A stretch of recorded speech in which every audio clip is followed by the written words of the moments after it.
To have a recap, we were looking at the spatial as well as the structural isomerism in organic chemistry, especially with respect to molecules. So we have classified based on, again, to first to give you recap, we talked about isomers, which they have same formula but different bond connectivity, functional group change, or the orientation, or how they are arranged, or spatial orientation. So we call structural isomers, where we have chain, position, as well as functional isomers, or stereochemical isomers, and also in structural isomers we have tautomerism and so on. In the case of geometrical as well as optical isomers, which are belonging to the class of stereoisomers. Okay, so these aspects we had discussed in the last class, and depending on the convention, people use L, LEVO, or dextro, or like left, right hand side denomination, or DL nomenclature, SR. There are several ways in which we can exhibit depending on the optical activity and how the orientation of chiral molecules will look like. Now, having said that, and also we have discussed a part about chirality in last class, means carbon atom bonded to 4 different functional groups. Okay, and one important aspect we talked about chiral molecules said is chiral molecules should be non-superimposable mirror images. So that was a primary criterion in order for a molecule to be chiral. Now, let's understand these things more, especially chirality. As I already told you in the last class, we can talk about absolute configuration versus relative configuration. So, absolute configuration, it refers to actual arrangement of atoms or functional groups about a stereo center. Then you call absolute configuration. And relative configuration, where you talk about different stereogenic centers within a molecule. Okay, so again you can see here the blue placement, you call them as absolute. Just for you to inform again, you have this thick wedge. These are the bonds which are facing towards you, and the lined or broken lines, wedges, are the ones which are facing away from you. Okay, that is the easiest way you can think about it. And you also have cis kind of arrangement here, because you see that chlorine and CH3 groups are pointing towards one side. Okay, whereas if you have Cl here and CH3 here, then you can call it as trans kind of arrangement, and R or S, depending on what kind the absolute or relative configuration. Now, let's see why we want all these nomenclatures. So, in the last class also we had discussed about optical activity, means how a plane polarized light will be turned towards right or clockwise or anti-clockwise direction. Okay, so we didn't discuss about the optical activity, but still we talked about chiral molecules will have different optical rotations because they are enantiomers. Now, because of the presence of stereo center, you can not necessarily that you can bring in chirality to that molecules, but you can have enantiomers only when they are formed. You will be having chiral activity. For example, when we have internal compensation or meso compounds, means, for example, a set of molecules, what you can see right now here, will turn the plane polarized light towards the right side, and other enantiomer pair will turn the optical polarized light to the left side. When such molecules are together, you can have that is called as meso or internal compensation, especially for this molecule.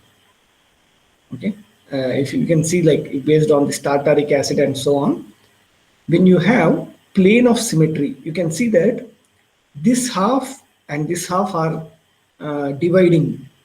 So what happens? Here is a stereogen center. Here also is a stereogen center. So one turns to the right, other turns to the left side, plane polarized light. So what happens? The chirality will get cancelled. So for example, +2 and here -2 degree. So both resultant is 0. So such things are also happening, especially when you have symmetries of symmetry things, which we'll exclusively discuss in tomorrow's class about symmetry. But now let us understand more about optical activity. So why, first of all, how we get chiral molecules? So this we have a chiral molecule like butanone. Okay, so this butanone, when you react with hydrocyanic acid, cyano bonds are being added along with hydrogen being added to this. So you can see that cyano group is pointing towards you. In other side, cyano group is pointing away from you. Okay, so what happens is these three are in one plane, 1, 2 and 3, and this OH is away from you. For example, you can see now 1, 2, 3 bonds are facing towards you, and this bond is away from you. Okay, so same way, now cyano group in the first reaction here is this side. Okay, or like first is methyl, ethyl, hydroxyl group, cyano group, and the second half of the reaction you have in other like opposite side. So we can get, when we take a chiral molecule, when we react, a reaction happens, we get chiral products, which is one half is uh, chiral and other half also, like for example both plus and minus activities. So due to which we get like meso or like cancellation of optical activity. Now let us understand more in terms of D versus L or absolute configuration like R versus S. Again, there is no direct relationship between these descriptors. People can use R or S or D or L. So sign of rotation should be measured, especially as I told you, the plane polarized light will turn to certain degrees by with respect to a polarimeter. So you can see this lactic acid. Okay, so we will also discuss in tomorrow's class how to give the numbering. I think many of you are already aware of the rules, which tomorrow in detail we'll discuss, and we will calculate few examples. So how to give the names, and also what is the activity. So now this is S lactic acid. So you can see 1, and this is pointing towards you 2. So there is an anti-clock direction. So it is S kind of activity, and it is positive, like the clockwise orientation. And here it is minus, like okay, the optical activity is minus anti-clockwise. Now how do we measure this? Okay, so I want everyone to follow this. This is a very important and interesting observation. If you take a chiral molecule, so you take a chiral molecule, and all the time we talk about plane polarized light. So what exactly is plane polarized light? So you shine a beam of light.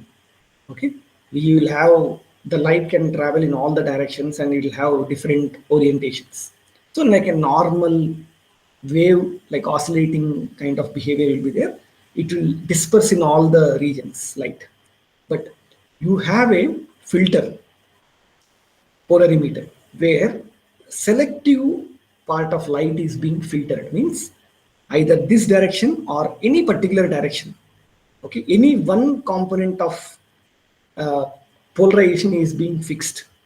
That polarized light will be, okay, in one plane will be passing through a sample. So here what happens? It is passing through bromobutane. Okay, so CH3, C2H5, bromo, and hydrogen groups. When it passes through this, what happens? There is a tilt, or for example, there is a slight change in the optical activity. Okay, you start with almost like 90-degree activity, and one there is a slight movement. So that movement you can record it. Okay, how much is the angle? It can be very small, 1 degree, 2 degree, all the way till 10 degrees. Okay, for a chiral molecule, it can be plus or it can be minus. Okay, so that you are going to monitor. So simple thing, when it rotates to the right hand side or towards the clockwise direction, then you call it as dextro, small d, or plus. You can also give it as plus. And other enantiomer which turns the polarized light into left direction. Okay, or counterclockwise direction, it is called levorotatory, which is also called as L, or the sign is minus. I'm pretty sure that many of you might be aware of this discussion.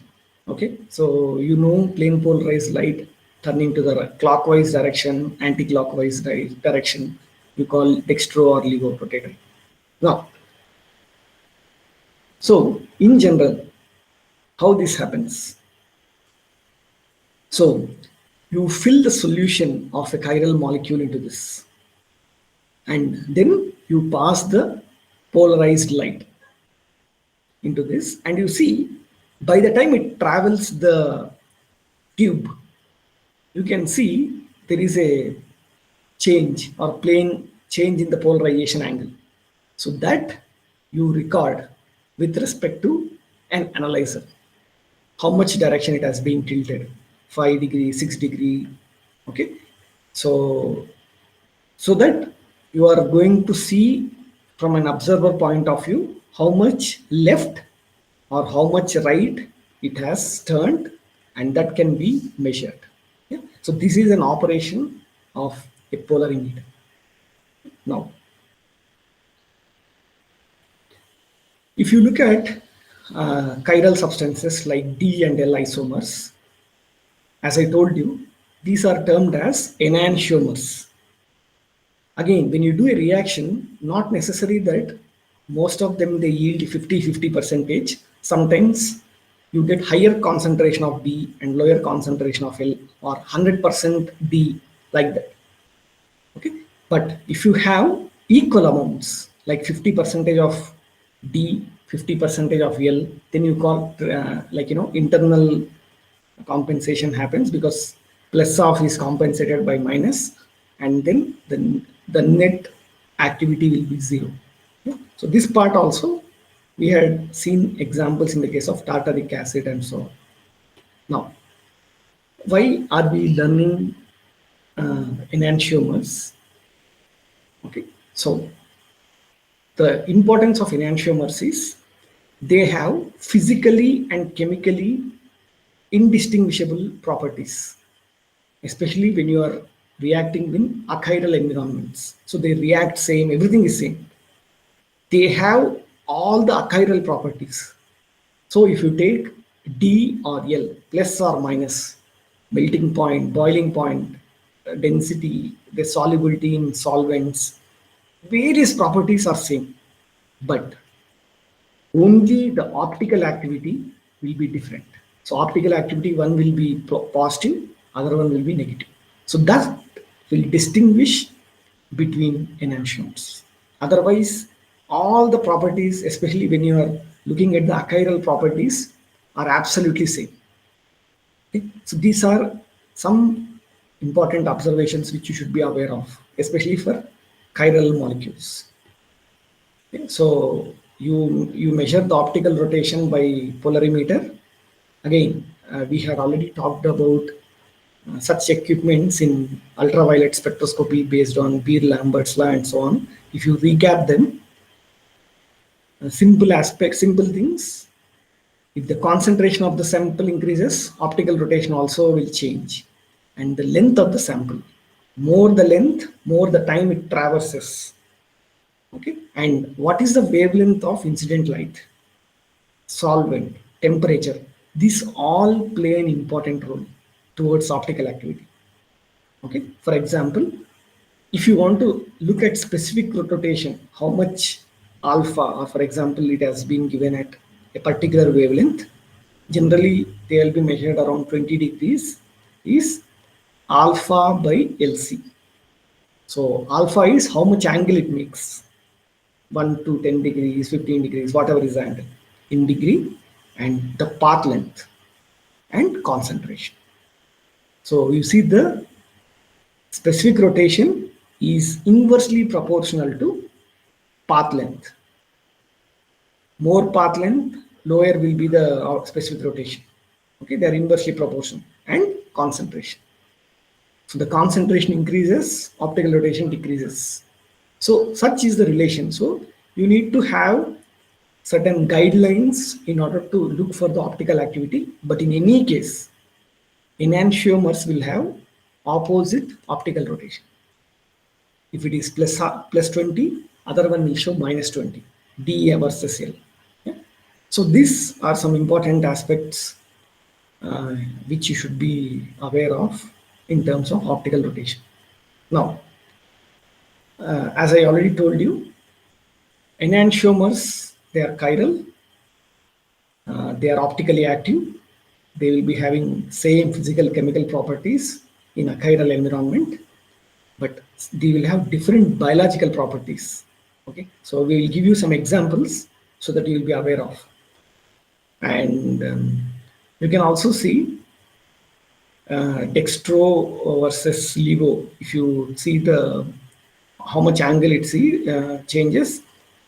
If it is dextro, it is plus 5.9 for this molecule, and here it is minus 5.9. Boiling point is same, dielectric constant is same. Okay, so just the change in optical activity are different. Okay? So these are the important outcomes of the optical activity, since we are essentially talking about the optical activity. Now, as I told you, the biological aspects of these molecules are different. I mean, you don't have this slide for your syllabus, but I'm just giving you an example of enantiomers, especially of this DOPA kind of molecules, where the L isomer will be used for Parkinson's disease, whereas D isomer is biologically inactive. Okay, and also like this talimide, talamode kind of things, which is used in like R isomer in nausea as well as S in fetal damage. Okay, and very important aspect, the D glucose or plus glucose is more like metabolized by animals, not the minus glucose, or L glucose is not metabolized. So these are some interesting observations. You see, they have all properties same, boiling, melting point, physical appearance, many aspects are same, but how they perform the functions or how is the optical activity. So that is the importance of enantiomers. Now, I just want to ask you, can someone tell me what are the existing sugars? What will be their optical activity, whether they are D or L?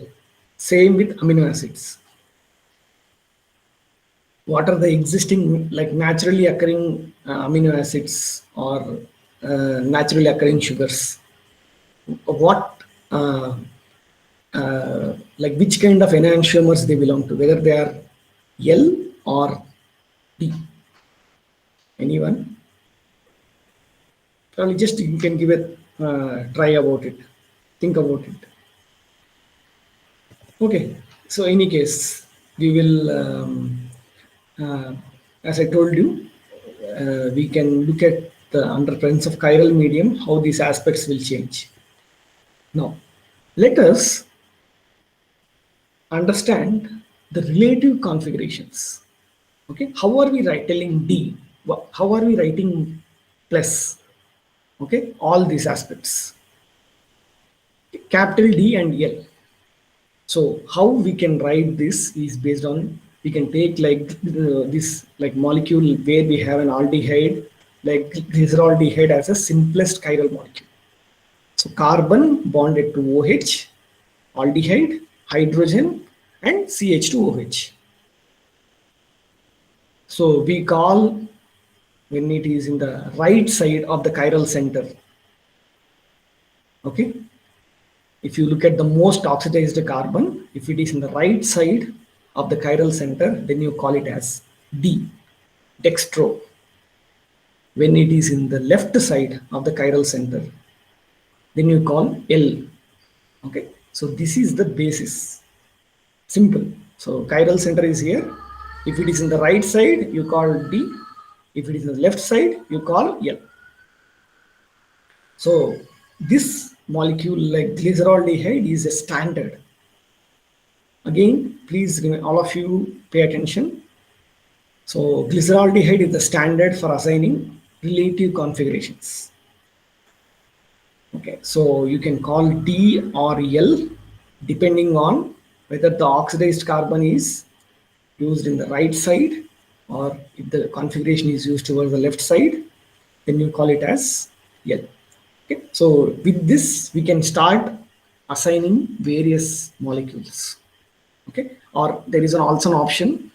We'll discuss about that tomorrow, about the rules where this can be highest oxidation state is there for this one, and then carbon bonded to double bonds, all those aspects. Now please remember, as compared to this, we use capital D versus small d in the case of previous ones, rotations. So we are now slowly, we started off with chiral molecules, three-dimensional. I started you showing like this. Then let us make them simple. I want to draw them in a piece of paper and to show them chiral. So where Fisher projection formulas are being used. Okay, I will discuss, if time permits today or in tomorrow's class, how to draw Fisher projection formula. So Emil Fisher, I think many of you are aware, he has given a lot of nomenclature for sugars and amino acids by looking at D-glucose. Now, how to write a glucose formula C6H12O6. Okay, so you want to mention 1, 2, 3, 4, 5, 6 carbon atoms are there, and you know that sugars will have a lot of aldehyde groups and aldehyde and OH kind of groups. So the molecule where you place on a vertically straight line, straight chain you take and you place, and you keep most oxidized carbon on the top. So sugars, you know that they have an aldehyde, so you place this, and other end you place CH2OH. So now just remember the old rule, if it is on the right versus left side. Okay, as a configuration you can see. So with respect to the configurations, we can see, especially you can the bottommost carbon away from the oxidized end. So this is the highest end. Compared to this, the bottommost carbon is this. So with respect to this, if it is on the right side, okay, then you call D. If it is on the left side, you call it as L. Okay, so that is the simplest thing you can consider. So now this is the, so all these are chiral molecules. This part 2, 3, 1, 2, 3, 4, all are chiral asymmetric carbons. So if you look at this compared to most oxidized carbon, it is in the left side. Okay, so then you call it as L-glucose. So here you have, this is the most oxidized carbon because COOH group. This is here in this case an aldehyde, and this is alcohol. So alcohol, if you oxidize, you get aldehyde. If you further oxidize aldehyde, you get carboxyl group. So now if you look at this group, so you have hydrogen and amine group. So now amine group is in the right side.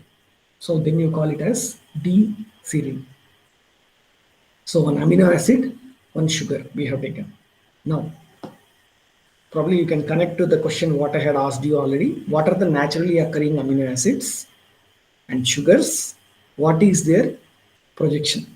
I mean, like how we can write their D or L configurations. If you look at it, optical families, lot of sugars are D and amino acids are L, D glucose. Okay, so again to recap, with respect to this most asymmetric carbon which is there in the right side, you call it as D, and if it is in the left side, OH group, glyceraldehyde, you call L. So a lot of things we have D sugars. Okay, compared to the aldehyde, you see when it is in the right side, you call it as D sugar. When it is left, L sugar.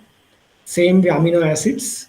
If it is in the right side, you call D, and L amino acids are more dominant as well as D sugars.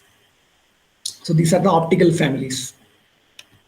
Okay, now probably in 10 minutes or 5 minutes, I will take you how to make a ball and stick model all the way into a paper drawing like this. Okay, so we can represent three-dimensional structures into a, a, a piece of paper or a board.